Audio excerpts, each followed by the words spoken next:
matin, Mounanoui se rend sur son lieu de travail, au calme, dans la nature, au centre de ce petit atoll surélevé de 24 km² où il a décidé de vivre. Au début, il voulait se lancer dans l'agriculture, mais des affaires de terre l'en ont empêché.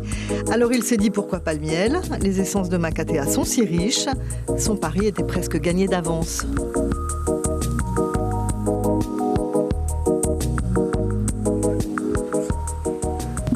Ici, c'est varié. Il y a les kawas, il y a des lianes dans des fleurs. Par exemple, quand c'est la saison quand c'est les fleurs des pandanus, il a un goût vraiment excellent.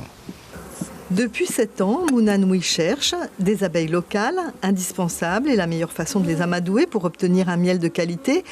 Mais il doit rester vigilant. L'isolement de son île ne garantit pas une sécurité totale face aux pestes comme la loque américaine qui a décimé bien des essaims en Polynésie.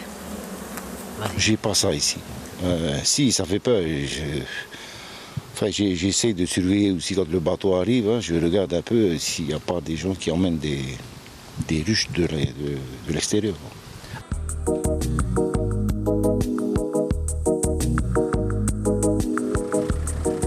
Mounanoui travaille avec sa femme Tupurina et leur atelier se trouve un peu plus loin. Elle est originaire de Makatea. Elle surveille la production qui, après 2 ans d'exploitation, atteint 300 kilos. Il est possible de l'augmenter sans perdre en qualité. D'ailleurs, le couple a entamé les démarches pour bénéficier du label bio. Je pense qu'on est en mesure, à partir d'aujourd'hui, d'avoir ce label bio. Maintenant, il y a des instances, il y a des experts en la matière qui pourront nous aider justement à obtenir ce label bio. Leur miel s'appelle tout simplement miel de Makatea, avec cette étiquette qui rappelle que du temps de l'exploitation du phosphate, Makatea avait son train. Le train à Makatea, c'est un symbole tout simplement. Ça rappelle une histoire.